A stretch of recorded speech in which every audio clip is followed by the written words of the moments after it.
Hello, I'm Jeric Salvador and I'm going to demo our code, which is yung Zoo Inventory Tracking System, which is my 6 operation, which is yung add a new animal, view all animals, search for an animal by name, count by species, and view enclosures, and then exit the program. Enter muna tayo ng negative number.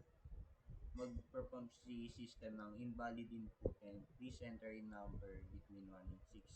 Once na makulit si user and nag-enter naman siya ng greater than 6, is mag-perform din siya ng invalid. Please enter a number between 1 and 6. Check muna natin din yung view all animals. Once na wala pang animal records or hindi pa nakapag-register ng animal si user, mag-perform siya ng no animal records have been added to the system yet. And then sa 3 is mag-perform din siya ng no animal records have been added to the system. And sa 4, then 5. Magre-record din siya. Mag-perform din siya ng no animals record have been added to the system yet. Then mag-add muna tayo ng tatlong animals. Chano is yung animal name, species, dog. Then yung kapag naman nag-enter dito sa si user ng negative number is maglulup ulit yung enter the animal age and then nire-remind the system si user na mag-enter na siya ng positive number. Once na makulit siya, maglulup ulit siya. And then i-remind siya ng mag-enter ng positive number. Then dito din is once na nag-enter si user at makulit pa din, is mag-perform siya ng invalid input, please enter in number between 0 and 4. Also kapag greater than 4 naman yung in-enter ni user is mag-perform ulit siya ng invalid input, please enter in number between 0 and 4. Then sa once naman na na-add ni user yung na-register na is mag-perform siya ng animal record added successfully. Then mag-add ulit tayo.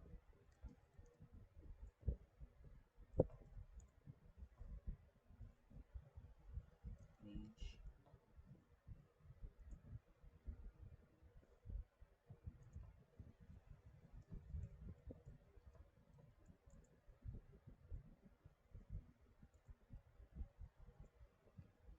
Then sa view all animals is ililist down niya yung mga registered animals or ni-register ni user. Ito yung si Chano, si Arlie, and then si Erin. Kasama yung mga details nila. Then sa search for an animal by name naman is mag-ask muna ng animal name si user si system para mahanap dun sa list. Kapag wala siya sa list, let's say Choco, is mag-perform siya ng animal is not found in the zoo inventory tracking system. Once na nasa list si user, yung animal is si Chano. Kapag pala kahit case is yung naka-uppercase or lowercase or kahit nakahalo siya is i-accept pa rin and natatanggap pa rin yung name kahit hindi sila magkaparehas ng input based sa case. Then ito na yung nahanap and then perform siya ng details and then yung mag-perform siya ng animal is found in the zoo inventory tracking system. And then sa count by species naman, ito yung dog, si Chano, Erin, and then yung cat is Arlo. Ito yung in-enter ni user which is yung species kay Chano is dog, and then Arlie kay cat, and then yung Erin is dog. So ito yung dog is 2 and then cat is 1. And then sa view enclosures naman is list down si system based sa enclosure number ng registered animal. Yung kay Arlie is 0, ito yun. And then kay Chano is number 1, ito yun. And then kay Erin is number 1.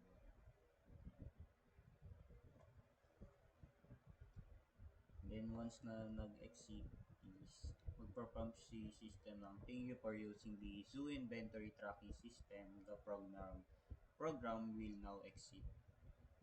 I-check naman natin si ito kapag nag reach ng maximum amount of animals si user or naka-register na animals po.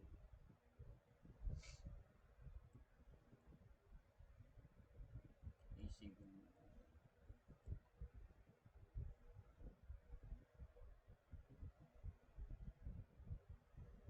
Mag-add muna tayo ng animals. Species.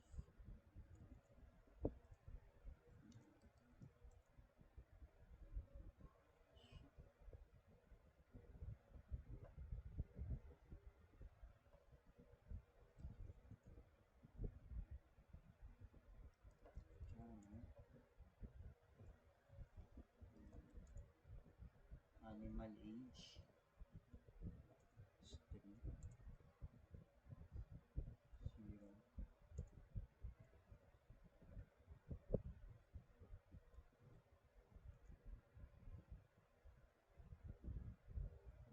animal name,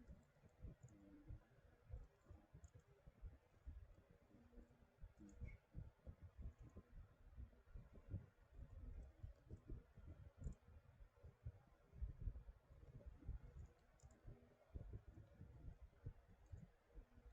Then once naman na na-reach na yung capacity is, di ba, 3.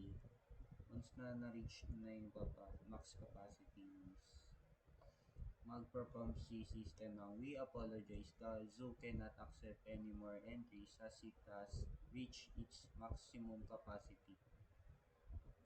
Then exit mo. And that's all po para sa demonstration of our code.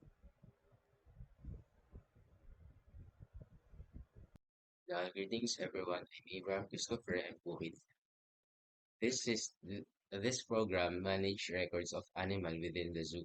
Its main goal is to provide a simple yet organized way of adding, viewing, searching for animals while also keeping track of their species, age, and enclosure assignments.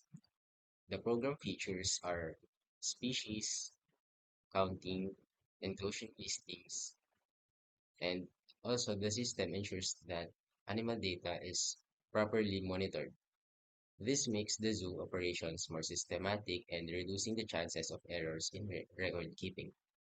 Bali in summary po, yung program na to is tinutulungan niya maging um, organize yung mga zookeepers para ma-monitor nila na maayos yung um, mga records ng animal na currently na naka-registered.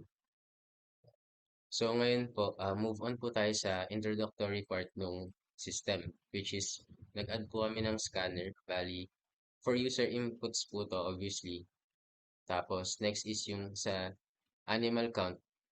Bali, start po siya sa 0 once na i-run yung program. Bali, dito po nakalagay yung bilang ng mga animals na currently naka-registered. Pero magsa-start po siya as 0 sa value niya. Tapos, ito naman pong sa max capacity, yung max capacity po or yung bilang ng animals na makikip dun sa mismong zoo is um, 50 lang po na animals, yung maximum. Then next naman is yung sa animal name. Bali dito po, i-store po dito yung names ng mga animal. Tapos sa species naman po, dito i-store yung capacity nila. For example, yung mga species ng animal, kung anong uring animal sila, ganun. Sa animal age, doon naman po nakalagay yung um, edad ng mga animals. Sa enclosure naman po na part, bali dito po may store kung ilang animals yung naka-keep po as of the moment. Bali yung sa Boolean na part naman po, ah, i-repeat niya lang yung looping system dito sa menu. As long as hindi pa na-exit yung user yung program, hindi pa siya matatapos. Mga greetings, I'm Pauline Balayan and I'll be explaining the main method of our code. Dito, gumamit kami ng while loop para continuously niyang i-run yung system as long as yung repeat program value is true. And then, ito naman, ito yung mga menu. And meron siyang scanner para may user input kung ano man yung choice ng user between 1 to 6. And gumamit kami ng switch statement para mag-perform siya ng action depends sa ini-input ng user. And dito may case 1 to 6. Dito, for example, ang pinili ni user is choice number 1. Then, yung sa case 1, i-call out natin yung method na add animals. Ito. And then, i-execute natin yung code sa loob ng method na add animals. And ganoon din sa case 2. Pag naman view animals or yung number 2, yung in-input ni user, then i-execute natin yung mga code na nasa loob itong view animals method. And then each choice or each case dito sa switch statement, meron tayong break para as long as kunwari yung choice ng user is yung number 1. Ang i-execute lang ng system is yung code sa loob ng add animals. Hindi na siya mag-a-ask pa ng hindi na siya mag-display pa ng or mag-a-ask sa ibang choice para ito lang yung execute ng program natin. Then, default naman para sa validation. Magpiprint ng invalid input, please enter number between number 1 to 6 if yung user is nag-enter ng negative numbers or greater than 6. Para ma-remind yung user natin na ang pwede niya lang piliin is choice 1 hanggang 6. And then break para to exit the switch statement. Today, I'm going to explain the add animals method in the zoo inventory tracking system. Then first, it will check the capacity of the animals. If it's true, then we apologize. We cannot accept any more entries. Then it will return to the main menu. If the animal count is not maximum capacity, then it will print a message saying enter an animal name, which is you can type any string in the animal name, then next it will enter an animal species which the user pre-check species of the animal. Then next, the animal age will check for negative values. Then it will repeat the prompt saying the animal age and error message of entering a positive number. So entering a positive number will next is the entering of the animal enclosure.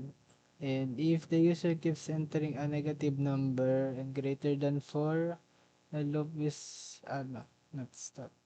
Then if the user's input is correct, then the program will say animal record added successfully. Dengan greetings, my name is Cabalono Richardson and I will be discussing the view methods of in our prelim project. First is test case 1, viewing animals when no records are added. As you can see, when there are no animals registered, animal count is equals to 0. The method correctly detects this and display a message informing the user that there's no record exists. This prevents the system from trying to access empty arrays which could otherwise cause an error. Let's try test case number 2, viewing animals after adding one record. After successfully adding one animal, the view animals method iterates through the animal count and print the details. The system display correct index in animal 1 along with the corresponding name, species, and age and enclosure. Test case 3. Viewing animals with multiple records. The method loops through the animal count and display multiple entries correctly. Each animal record display in order they were added, confirming that the array-based storage and iterations are working properly. Debugging notes. Handling edges case. The method prevents errors when animal counts equals to 0 by existing early with an user-friendly message. Array iteration. Loop correctly iterates from index 0 up to animal count to 1. Formatting. Clean separation using program divider, ensuring the readability of the outputs. The view animal methods work as intended, display all registered animals in order, and handling both empty and populated inventories without any error. The search method in this code is the search animals, which allows users to search for animals by name in the zoo inventory system. So how's the search method works? Input validation. First, check if there is any animals in the system, animal count, max capacity. User input prompts the user to enter an animal name to search for. Next, search algorithm uses a linear search approach to iterate through all animals, compares the search term with each animal name using equals ignore case. This makes the search case insensitive, named lion, in small letter lion. So if a match is found, display all details of the animal, sets a found flag to true when at least one match is found. After completing the search, inform the user whether the animal was found or not. Search uses the program divider method to maintain clean visual separation of the input information or formatting the program divider. If the presentation, a Java-based console application for managing zoo animal records with various functionalities including adding, viewing, searching, and categorizing animals. System architecture. The data storage uses parallel arrays for the data management. Like animal name, it stores the animal's name, species, information, animal age, and enclosure of an animal. The values of enclosure stores the numbers of animal. And in the animal count, track the number of animals in the system, max capacity, maximum storage capacity of 50 animals in the control program loop. In add animals, validates capacity before of adding and ensures positive ages values to validates inclusion number 0 to 4. Increments animal counts after successful addition. In view all animals, displays all animals in a format list, shows index number, name, species, age, and enclosure. For the search animals, case insensitive search by animal name uses linear search algorithm, provides details results when it found. And if uses friendly feedback for both found and not found cases. And count by species for number 4. Groups animals by species, counts occurrence of each species, avoids duplicate species listing. View enclosures. Organize animals by enclosure number, display all animals in each enclosure 0 to 4, like what I said lately. In the exit program, if you're done to add on animals and view all animals, to search for animals and count the species, and lastly is view enclosures. Exit the program to set repeat program to false to break the main loop. Utility methods like program divider creates visual separation between program operations, enhance readability of console output. Print line and print. Wrap the methods for system.out.print line and system.out.print simplifies output statements throughout the code. And here's I explain search algorithm details. Linear search and the case sensitivity using Ignor's case. And complexity is n where is the n number of animals. And the space complexity is 01 uses constant extra space. The search functionality is efficient for the expect scale of the applicant or application max 15 animals. Provides user-friendly feedback for both successful and unsuccessful search. Mga meetings, I'm Michaela Princess Arcasino and I will be the one to explain the count species method. So, yung method po na to is responsible for counting how many animals is belong to a specific species and responsible din siya for displaying the species name and its total count. So, sa first part po ng count species method, chine-check ng system if meron nang naka-record na animals sa program. If animal count is equal to 0, then magre-return yung program ng message na no animal record have been added to the system yet. But if the animal count is greater than 0, magpo-proceed na siya for counting. So, itong boolean, species already printed is nakakatulong siya to track if yung species is na-printed na before or not. Then, itong print line species, which is printed before the for loop, printed siya para mas organized yung output ng system. So, sa for loop ng outer index, or for loop na outer index, siya yung umiikot or nag-loop sa lahat ng animals na nakalista sa system. Then, itong species already printed na boolean is equals to false pa lang since hindi pa naman siya napiprint before. Then, itong for loop na check index naman yung mag-check if yung specific species is na-print na before.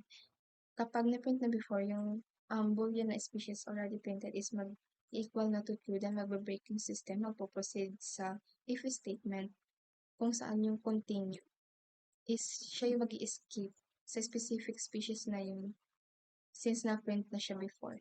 Then, magpo-proceed naman sa for loop na inner index. Yung inner index, siya yung nagka-count if how many times the animals appears to a specific species. Kapag yung species inner index is equal to species outer index, yung species count is magpa-plus 1. Then, sa printing naman, first magpa-print muna yung kung anong species name ng species, then magkakaroon ng if statement na if species count is greater than 0 and species count is less than 50, saka magpiprint yung total count ng specific species. Greetings everyone. My name is Jerome Ivan P. Beato and yung i-explain ko po is yung view enclosures method. And sa una nito is kapag yung animal count is nag-equals to 0 is ipiprint niya na no animal records have been added to the systems yet. Then i-return niya yun at pupunta dun sa main method. And next naman is yung nested for loop. Sa outer for loop is dito yung parang countings ng enclosure. Then sa unang ikot nito, kunyari is enclosure number 0. Puproceed siya dito sa print ng number niya and sa inner loop. And dito naman sa inner loop is dito bibilangin niya kung ilan yung animal na nakaano dun sa enclosure na 0. Kunyari, enclosure number 0 is wala siyang nabilang na na tawag dito, na animal. So, hindi niya ipiprint yung yung infos ng animal. Then, kapag kunyari naman nasa enclosure number 1 is meron siya nakita kunyari isang animal. Dito, ipiprint niya yung yung infos ng animal, like yung animal name, species, and age. Maglo-loop lang siya hanggang enclosure number 4 and continue niya lang ibibilang yung count nung animals. And kapag natapos na yung loop is mag-ano na siya ipi- mag-ano na siya babalik na sa main. And ayun lang. So, greetings everyone. So, I'll be discussing the last part of our program. So, the exit program, program divider, print line, and print method. So, unahin natin yung exit program method. So, ang trabaho nito is i-handle yung pagpili ng user kapag gusto niya mag-exit sa system. So, dito kita natin na may message na thank you for using the Zoo Inventory Tracking System. So, ang ginamit namin dito is print line. Then after nun, lalabas na din yung the program will now exit. Ginamit na din namin is print line. So, after nun, isiset na niya itong preprint program. So, ang value na ginamit namin dito is false. Ayan. So, ibig sabihin lang yan, is hihinto na yung while loop na umiikot sa buong program. Para lang siyang lock and key. Once na pinili mo yung exit, automatic titigil na yung system at magsasara na siya talaga. Kung wala nito, tuloy-tuloy pa rin yung takbo ng program kahit ayaw na ng user. So, next is yung program divider. So, this part. Program divider. So, ginagawa niya lang is mag-print ng blank line. Ito. Mag-print ng blank line. Mag-print lang siya ng blank line and isang mahabang separator. So, ito yung separator. Yan. So, ginamit namin is print line. So, pag may nakita ko yung print ln, ibig sabihin yan, print line. So, yan. Hindi siya directly related sa logic ng program, pero important siya sa cleanliness and readability, syempre, ng nagiging output natin. So, imagine na lang, kung sunod-sunod lahat ng text natin, magiging magulo and mahirap hanapin kung nasa na hinahanap mo. Kaya naglagay kami nitong divider para panglinis o design na nagpapakita na tapos na yung isang part or ready ka na sa next operation. So, lastly, itong part na to, print line and print.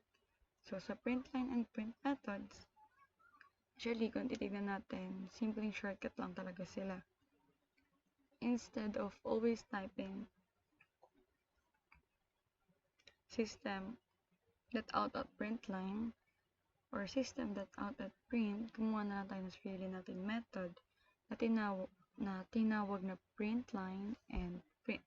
So, sa print line method, ginagamit siya syempre kapag gusto mong mag-display ng text.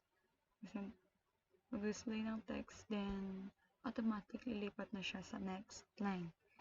Then, sa print method naman, if magdi-display siya ng text, sa print, hindi siya lilipat ng line. So, useful siya kapag gusto mo yung output ay magkakadikit sa isang line.